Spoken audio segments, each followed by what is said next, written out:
រាត្រីសួស្តីមិត្តអ្នកសិក្សាភាសាខ្មែរជាទីស្រឡាញ់រាប់អាននៅរាត្រីកាលដ៏សែនមនោរម្យនេះខ្ញុំបាទសេរីយុកោមានកិត្តិយសលើកយកសូរដូចនឹងពាក្យគោ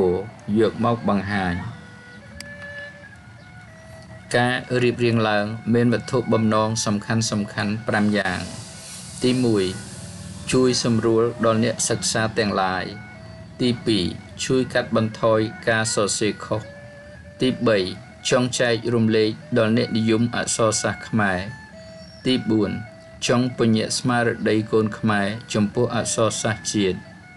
ទី5ចង់រំលឹកគុណចំពោះដូនតាខ្មែរអ្នកប្រាជ្ញបណ្ឌិតដែលបានបន្សល់ទុកអក្សរសាស្ត្រខ្មែរដែលជាដួងព្រលឹងជាតិដូច្នេះសូមរីករាយសិក្សាដូចតទៅសូរដូចនឹងពាក្យគោមាន6ដូច្នេះសូមរីករាយសិក្សាដូចតទៅទី1គោថ្នាក់ពាក្យជានាមមានន័យថាព្យញ្ជនៈទី3នៅក្នុងវគ្គទី1ជាកន្ធច្ចៈមានសំឡេងក្នុងបំពង់កជាសិទ្ធិលអក្ខុសៈឧទាហរណ៍ព្យញ្ជនៈគោមានរូបស្រដៀងនឹងព្យញ្ជនៈតទី2គោថ្នាក់ពាក្យជាគុណនាមមានន័យថាឥតសំដីដែលនិយាយមិនចេញដែលនិយាយមិនបានឧទាហរណ៍ទី1មនុស្សគោនៅកម្ពុជាមានមនុស្សគោការតាក់ទងជាមួយមនុស្សគោត្រូវប្រើកាយវិការទី3គោថ្នាក់ពាក្យជានាម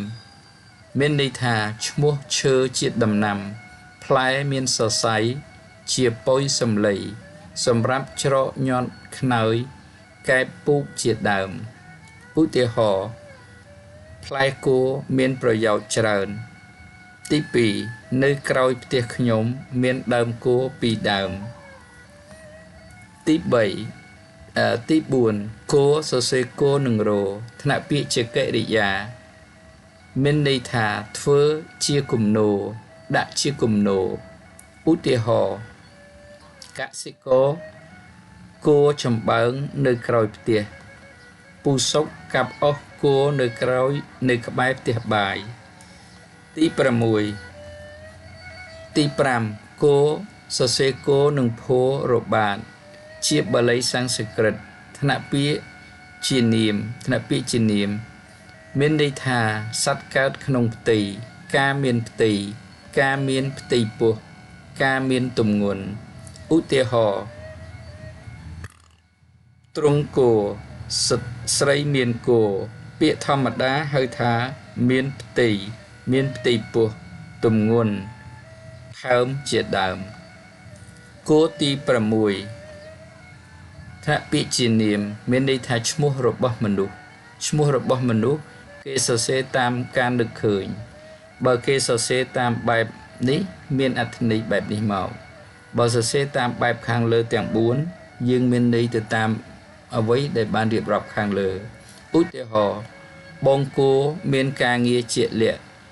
មីងគោជាមនុស្សល្អ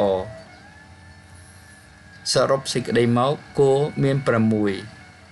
គោទី1ថ្នាក់ពាក្យជានាមមានន័យថាព្យញ្ជនៈទី3នៅក្នុងវគ្គទី1ទី2គោថ្នាក់ពាក្យជាគុណនាមឥតសំដីដែលនិយាយមិនចេញគោទី3ថ្នាក់ពាក្យជានាមឈ្មោះឈើជាដំណាំដែលមានសរសៃគោទី4សរសេរគោនឹងរថ្នាក់ពាក្យជាកិរិយាធ្វើឲ្យចេញធ្វើឲ្យជាគំនោដាក់ជាគំនោគោទី5គោភោរបាទសត្វកើតក្នុងផ្ទៃគោទី5ថ្នាក់ពាក្យជានាមមានន័យថាឈ្មោះរបស់មនុស្សអរគុណចំពោះការយកចិត្តទុកដាក់ស្ដាប់របស់អស់លោកជាពិសេសសូមអរគុណដល់ឧបាសិកាឈឹមលេងនិងឧបាសកខាន់រឿននៅព្រៃក្របៅដែលតែងតែជួយឧបត្ថម្ភដល់កម្មវិធីសិក្សាភាសាខ្មែរនេះ សូមជូនពរឧបាសកនិងឧបាសិកាបានសេចក្តីសុខចម្រើននិងសម្រេចអ្វីៗដោយចិត្តប៉ងប្រាថ្នារាត្រីសួស្តីសូមជម្រាបលាអក្សរសាស្ត្រជាតិដួងព្រលឹងជាតិ